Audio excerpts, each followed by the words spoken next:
We all have to present. We all have to answer the question, what do you do? Why do I need it? But what if we could do it in a more effective way, an easier way to remember, a more compelling and engaging way to hear? That's what we're going to talk to you about today.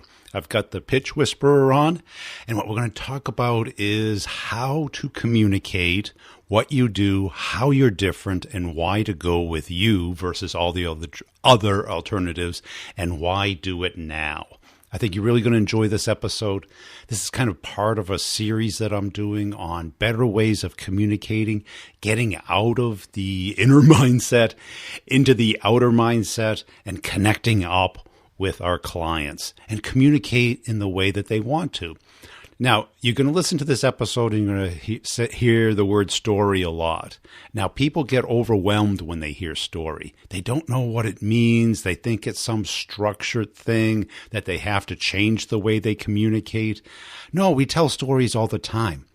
All we have to do is be more conscious of what we're saying and how we're saying it in the order that we're saying it, and make sure we are talking in the way that people want to hear. So I think you're really going to enjoy this episode. I'll sum it up at the end and I'll give you an update on the courses.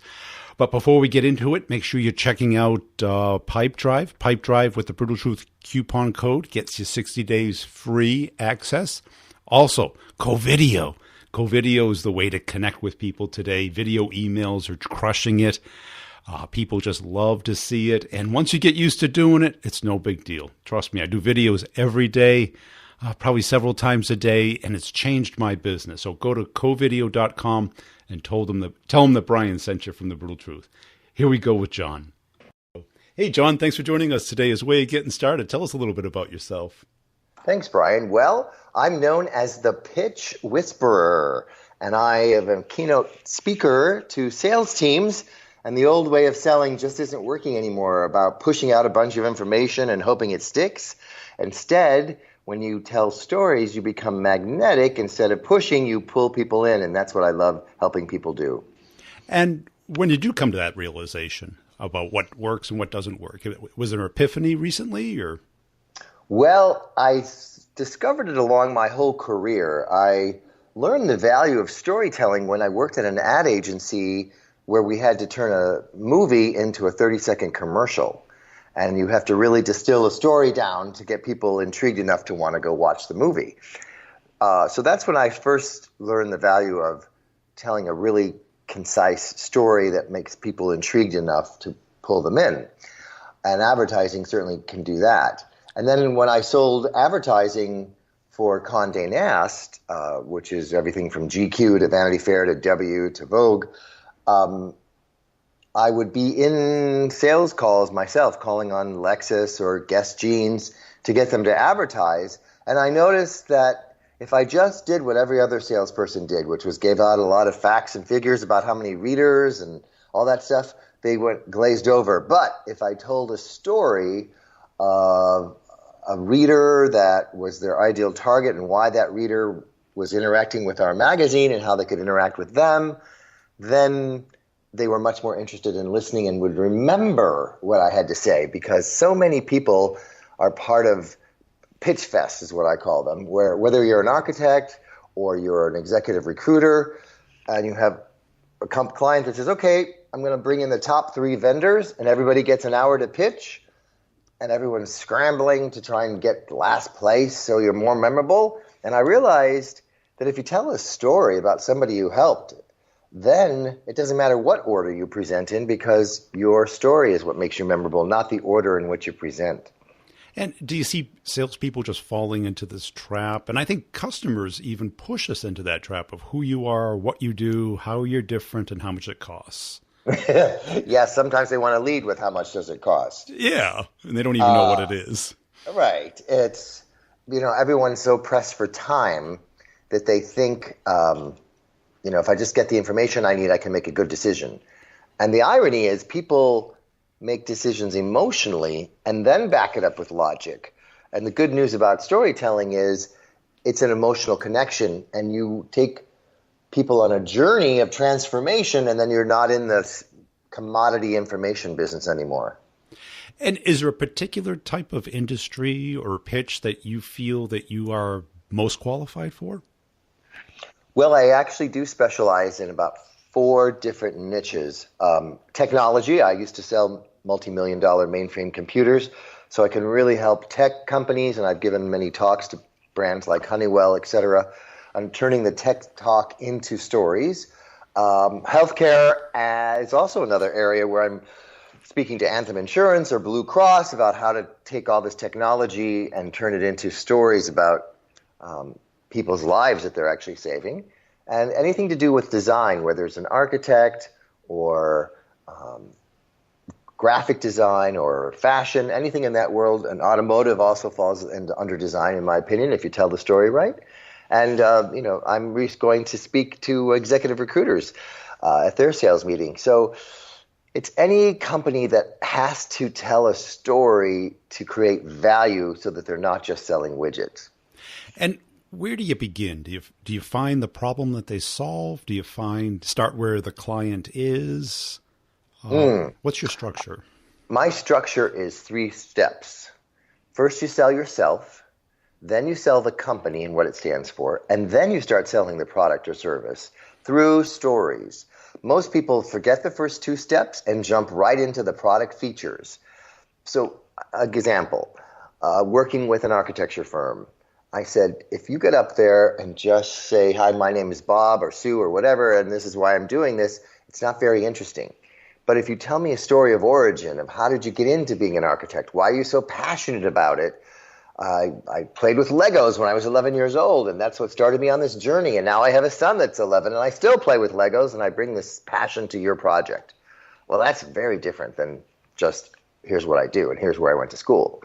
So once you've sold yourself, then you can sell the company and what it stands for. And it's not how many offices you have or any of that stuff. It's literally where you went to college. Yeah. One of the secret sauces that I bring to clients is, what's your culture? What quotes does the potential client have on their website about their culture? And see if there's any match in your branding that you could say, oh, you put customers first, so do we. You celebrate diversity, so do we. Just try to get people a sense of, what is it about this company that you're so proud to work at, and why is it that people don't leave? And tell that story, and why the team gets along if you decide to work with us. Then people are intrigued to go, oh, that's a group of people I want to work with. And then finally the story, typically it's a case study of, other clients you have, but you can present that in a very boring way. Here's who we helped, here's some pictures of what it looked like before we transformed the office or after. But if you take them on a journey of what life was like before the design change, for example, and what life is like now and how that impacted productivity, then people are much more visually oriented to say, oh, that's the kind of journey I want to go on. And no longer do you have to be forcing a sale, but you've told a story that people see themselves in, and then they want to go on that journey with you. And so do you start with that pain that before, okay, you were 300 pounds and you couldn't get up the stairs, and then, you started taking my vitamin? Well, I think that before you even would start there, if I was trying to sell you a weight loss product, the ideal scenario is, I myself was a 10-year-old little boy, and I had to wear husky-sized pants, and I was humiliated. And I made a decision at 10 years old that I wasn't going to be made fun of because of my weight. And that's what gave me my personal mission of helping as many other people get off the self-esteem roller coaster of not feeling good about themselves because they're not the perfect size. So I'm not even here to help you lose weight. I'm here to first help you accept yourself at whatever weight you are, and then we can work together. See how different that is? That's really good. So align on values and then build up. And the personal story of why are you so passionate about this, as opposed to, I could be selling you anything. No, this is my mission in life. I've been in your shoes. Yeah. Because I see that a lot in kind of this online space. I think everybody was homeless. Every story sounds the same. I was homeless in rehab, and then I had this epiphany, And, some of it's just not that believable. How do you keep it authentic? Well, I think being authentic is the absolute essence of any brand, whether it's just your own company or a big company. And being authentic has to do with building trust, and it's connected to integrity. You do what you say you're going to do. So if you actually were homeless or if you actually were overweight, show us some evidence and photographs of it. That's one way to be authentic.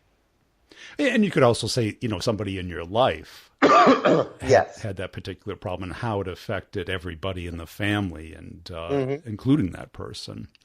That's a classic example. My sister was recently diagnosed with cancer, and I can tell you that everyone gets impacted by somebody getting sick. So there's all kinds of ways to be authentic about how you have empathy for others. And do you dissect the problem and kind of the emotional impact of the problem that the customer is solving? Yes. Okay. I would say that is definitely a big part of it, because people tend to resist change. Sure. And you're asking people to change the status quo. And so there has to be a pretty good reason for people to make a change. So if they're evaluating, they know, let's say, back to the example of an architecture firm, they know they need to remodel, or they've outgrown their space, or whatever the reason is, the need exists. Now it's just a matter of who can we hire that's going to do a good job for us, but more importantly, who do we like and trust that's going to have our back and make this experience a pleasant one?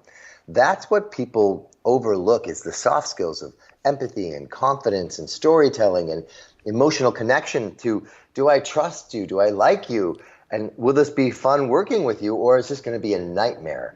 So once you start there, then you can get into, all right, now let's look at the problem we're solving and paint a picture of what life is going to be like after the remodel. Because whether you're remodeling your home or an airport that needs to be remodeled, it's not going to be the most pleasant experience. There's going to be noise and dust and all kinds of stuff. So you have to make sure that experience is as pleasant as possible. It's certainly like in a service, it's about liking, which is really a connection of trust of somebody getting you. Yes. Where when you say 8, the other person knows it's not 7.5, it's not 8.5, right? Yes. There's that, the vocabulary is connecting. Yes. In fact, I tell people, a lot of people think, if you get to know me, I'll give you a bunch of information about me and my product, then you'll like me and then you'll trust me. Yeah. And my whole premise is that order is reversed. First, people have to trust you. It's a gut thing, Brian. Like the handshake came about to show you didn't have a weapon in your hand. So you have to start with trust, the fight or flight response, or even listen to what you're saying, or do I hang up or leave the room? Once you've got the trust built, then it moves to the heart, which is, do I like you? How much empathy can you show me of understanding my problem and the pressure I'm under? And then it goes to the head, which is, will this work for me? And can I see myself using this product or service and working with you? So it's gut, heart, head, not the other way around. That's interesting. And do you think a presentation is really the most effective way, or is it just something that we have to be prepared for? Well, presentation with stories is a best way to use it. So if it's just a bunch of, slides talking about, is that what you mean? More like an interactive discussion. Certainly, I guess in the advertising space, you get pushed into that where you're a beauty contest. And that's one of the elements, the bikini, the talent, the whatever. And you're performing. Yes. And it's not really interactive. Yes, although you can make it interactive by saying, feel free to stop me at any time. But sometimes there's certain constraints of, you have an hour, and then there'll be a Q&A after that. But I'm very big, especially if it's only 10, 20 people in the room that you're presenting to, as opposed to a big ballroom full of people.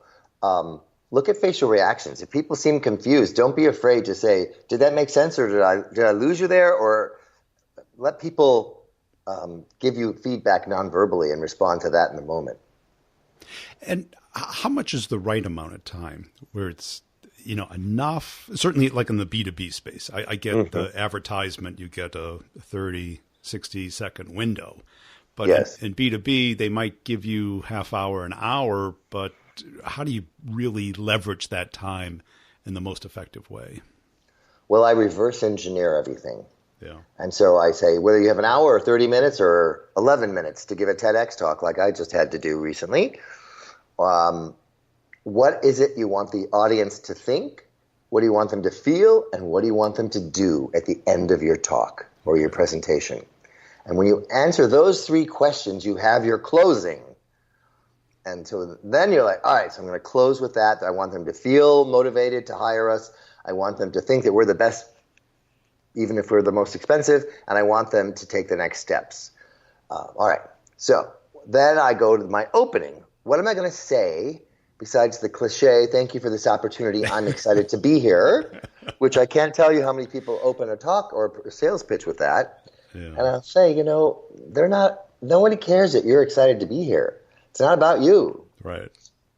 So make it about them right away. So when I was working with the architecture firm, I said, your CEO has tasked you from getting this airport ranked from 24 to number 1 in 5 years. And we're just the team to do it because we did it for JetBlue at JFK and we can do it for you.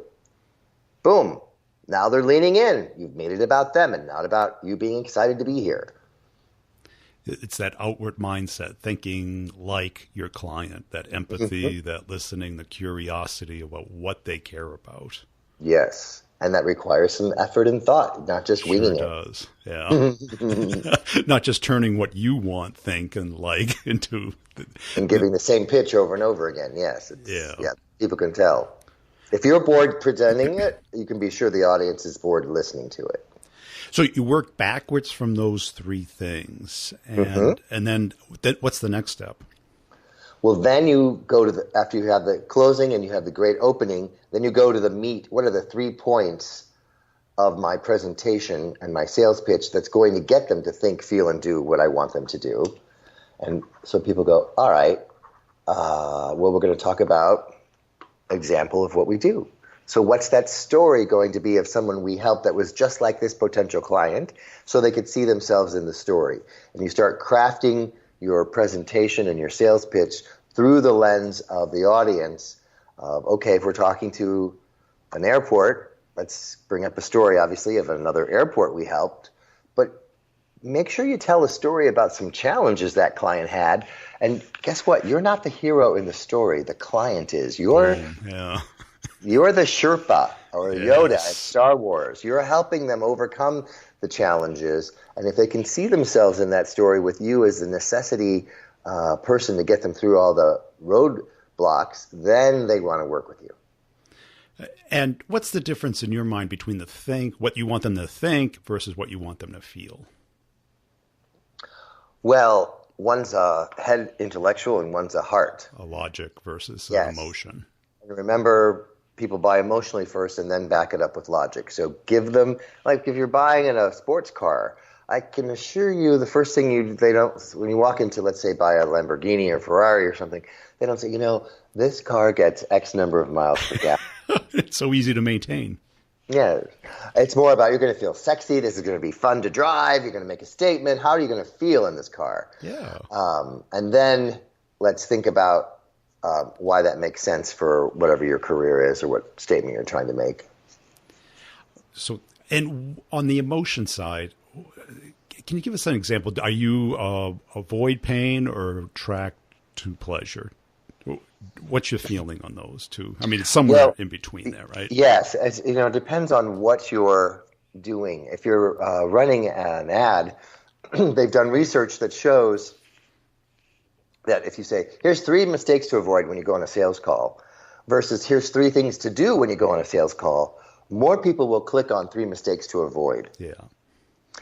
Because we're afraid of looking bad or I don't want to make that mistake. I better do this, as opposed to telling people what to do. So when you're having an emotional story, most stories have a problem and a challenge that comes up versus just a story that doesn't have any conflict in it. So you need to tell a story where there was some drama.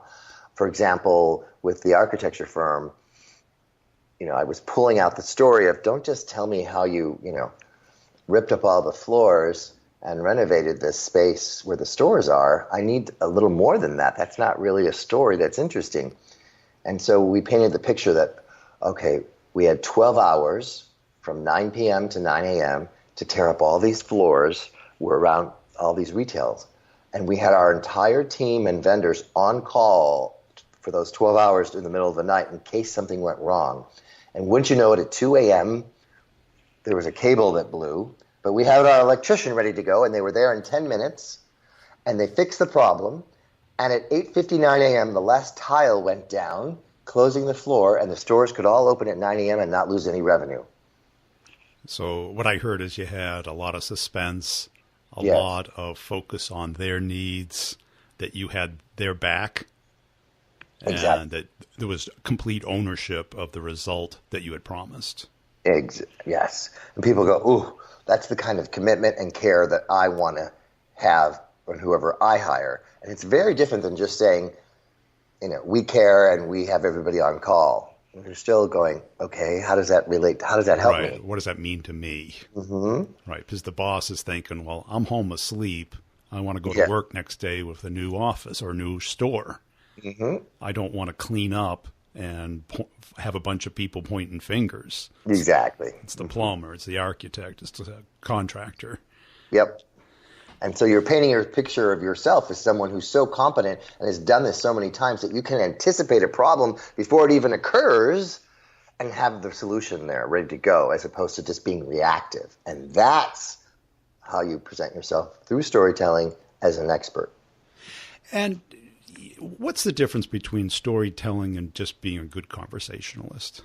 Is there anything really different in your mind? Well, a story typically has 4 parts to it. It's the exposition, the who, what, where. Yeah. You describe a problem in a story, and there's usually some kind of a solution. And the piece that most people forget in storytelling is the resolution. What's life like after this story happened? What lessons did you learn? A good conversationalist can sometimes just be someone that's talking about the weather, Yeah. or sports, or a movie. Yeah, good rapport. You're just, and that's fine for building rapport and getting some kind of connection through people. But conversations usually don't have a structure and a point to them, whereas a good story does. And what was the motive to write the book? The motive to write Better Selling Through Storytelling was to help as many people as possible stop burning out by pushing a bunch of information out. And I saw myself doing it, and you get so tired of just pushing. And I realized that when you tell stories, people relax, they hope it's entertaining, and it gives you a sense of purpose beyond just, I'm here to make a number and sell a bunch of stuff. So the more people start telling stories, it's more pleasant for everybody on both sides of the table. And the big upside is so many salespeople are on this self-esteem roller coaster of only feeling good about themselves if their numbers are up and bad about themselves if their numbers are down. And so the overall mission of the book is to not only help people become better storytellers and more magnetic, but also to have a different mindset about realizing that who they are is bigger than any one outcome. And that it's a performance, right? It's not just showing up and reading the slides. Yes. That's a kiss of death. That's, nobody wants to be read to. People want to hear your story again of why this company, and somebody else that you've helped that was just like them. And while it's a performance, if you can think of it like you're an Olympic athlete and those people have to perform at the Olympics, you have your Olympic moments when you're in front of a client as well and do the same preparation. It gives you a sense of thinking of yourself as a professional, and it's showtime, and it doesn't mean that you aren't authentic, but it just means that you're fully present. And when you engage with your clients, what kind of resistance do you get from the reps? When I'm giving a keynote or helping them in a workshop after the keynote? Yeah, like in a workshop where it's more interactive when you're getting feedback. I mean, I think the keynote you get nothing but, claps, right? But when somebody has to do it. Yes. I think part of it is it's like learning any new skill. Yeah. you have to let go, you have to realize you're not going to be perfect at first. And I'm a big proponent of helping people, say how many people here think of themselves as perfectionists, and usually it's a big chunk of the room. And I said, I've been there myself. And let me tell you, that's an exhausting place to be. Versus I want to give you something to replace that is think of yourself as a progressionist, someone who celebrates the progress you're making. So if you're learning a new skill like storytelling in your selling process, you're not going to be perfect the first time you tell a good story, but you can certainly improve every time you do it. And if you celebrate that progress, our brain literally craves it. It's like you're climbing a mountain and you're halfway up. You could either look down and say, look how far I've come, or you can beat yourself up and say, oh my God, look how much further I have to go. And the same thing is true in our life. And that's when I use the word performance, is that it's not a destination, but a skill. Yes. I mean, because when you list the 4 things, everyone gets that, right? But it takes a little bit of practice to do it. You become good at it. Then you got to do it 10 or 20 times. You become really good at it. Mm-hmm. And then you do it for a couple of years. You become great at it. Mm-hmm. But each time you're doing it with a different audience. And that's why an actor on Broadway doing the same performance can keep it fresh, because you're responding to what that person is needing, not needing. And you look at it, your bigger mission of why you're doing this comes into play. And the thing that I kind of notice is that I think when you come up with your story, your company story, your product story, it is actually easier to remember it than the slides. Yes, because it's authentic again. And stories are it's very easy to remember a story. It's much more difficult to memorize a bunch of stats and facts. And if somebody was to buy the book and read it, make that time and money investment, what would they get out of it? Well, they would get some great stories of how to become a storyteller. Yeah. They're going to learn how to go from invisible to irresistible with clients. And they're going to have a roadmap of how to do that so that they can become revenue rock stars and have a competitive advantage. And what's the best mode to get it? Is it Kindle? Is it a hardback? Is it on Audible? I let people choose however they want to consume content. It's on Audible with me narrating it. You can certainly order it on Kindle or place an order in a bookstore, whichever way you prefer to consume it. It's available.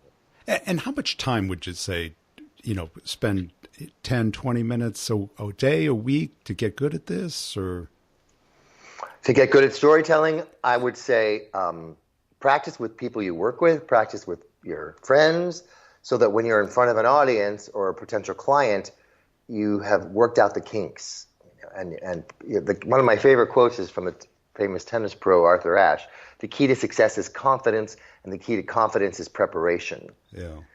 So the more prepared you are, the more confident you're going to be, and you want to have this be as conversational as any other conversation you have, but you're telling a story and not just a conversation about the weather. Cool. And where would people go to connect with you and learn more about your work? My website has everything you could need, johnlivesay.com. And I have a gift for your listeners. If they text the word pitch, P-I-T-C-H, to 66866, I'll send them a free sneak peek of my book. I hope you enjoyed that. So we have to come up with our story. Why are we passionate and care about what we do? My story behind the podcast is I wrote a book. I got tired of working for other people, but I love sales, and I didn't want to stop selling or helping people sell. What I did want to do is communicate it in a different way, work for myself. And so I wrote a book, I started the podcast, started the YouTube channel, started connecting up with the audience, and I started doing on-site sales training, sales consulting. I liked it, but then I hated traveling. And I go, geez, I've been doing this forever. I'm no shortcake, so sitting in a coach plane is not a pleasant activity. And then all of a sudden, online training became possible. Zoom became incredibly useful.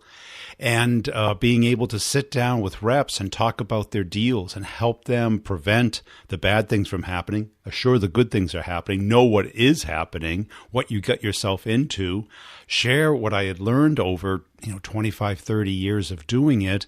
And I got to tell you, once I got out of selling and helping other people sell, I learned more about it. I became like this sponge for psychology information, about organizational dynamics. I was reading books, listening to podcasts, doing all of this research, and I go, I've got to include this in the process. And this is what I'm trying to do with the podcast, is give you little nibbles of the best people that I find out there and get you into the course, to take a year to invest in your life if you're open, if you're willing to kind of dedicate a year, a couple hours a week maybe, and to be able to talk to somebody about your deals. My only focus is making you more money. That's the focus. That's why I do the one-on-ones. The one-on-ones would be cost prohibitive for both you and me if I couldn't record it and put it back into the course. And I think you'll find it is an enormous value. Being able to hear other people talk about what they're doing, what they're running up against. And it's natural. We're all in the fog of war. We need someone else's opinion, somebody to pull us out of it and share and point us towards the things that we're missing. So please go out and get John's book. I think he's a great guy, clearly knows what he's talking about, coming up with the story about you, your company, and how you solve the problem that clients have and how you are different. Giving that example with a little bit of drama, a little bit of conflict. And you would think that, this is going to take a long time. If you can't do this in a half hour, I think you're making it more difficult than it is. Think of like the dramatic things that you have done for clients, the things that you guys do differently. And that's what connects people up, how you make their life better, how you prevent them from losing their weekends and their nights and their quality time with their family and doing what they want to do with their lives. That's what you'll really get out of developing this story. So go to b2brevenue.com. There's a free ebook there on how companies buy, and you can schedule a time to talk about the training. All I ask is you listen to about 3 to 5 podcasts to make sure it's a match for you. Self-qualify as opposed to, wanting to just talk about the course. I want you to say, okay, this matches what I want to do. I just want to talk to Brian and make sure I completely understand it before I sign up. There's 2 options. You can pay all at once or in a monthly payment plan. It's not a membership. It's not a subscription. It's a payment plan. So just make sure you know that, because it causes all kinds of problems. Otherwise, people misunderstand. And what it includes is 3 major things. You get 100% access to the content day one. So if you want to consume it like Netflix, you can do that. If you want to trickle it out, take your time, you can do that as well. Whatever you have time and the energy to do, it's up to you. Then there's a meetup every other Friday where we talk through the questions of the week. I pick a topic, we do Q&A, a little bit of community is created. People have actually found each other jobs, helped each other out, found people in similar industries. So that's really helpful. And then there's the one-on-ones, where it's me for 30 minutes and you. We sit down over Zoom and we apply the course to a deal that you're dealing with, totally anonymous. The only thing that's possibly recognizable is your voice. I abstract out the company, the product, the customer, because those things are somewhat relevant. But what's really relevant is what's happening and how to get the deal done. Why would they get the deal done, and structure a process around that. This is all stuff you wish your manager would do, but your manager's got their own job, and you know what that is. So go to B2B Revenue and check that out. This week on the B2B Revenue Leadership Podcast, I have a great guy talking about branding. Now, this is branding not from the logo marketing standpoint, but from really the cultural standpoint. How do you define who you are, what you stand for, your values? And he has a 4 pillar system to this. Great guy. I think you'll really enjoy that interview. Also, if you have sales questions, you can send them to me on LinkedIn. I post them on the Sales Questions Brutally Honest Answers podcast, so make sure you're checking that out. If you see me walking around on LinkedIn, give me a thumbs up, would you? Put a little comment, a little share. I certainly would appreciate that. And if you know anybody who'd like to be on the show or you'd like to be on the show, love to have you. Just send me a LinkedIn request. I'd like that. And we'll see you next time.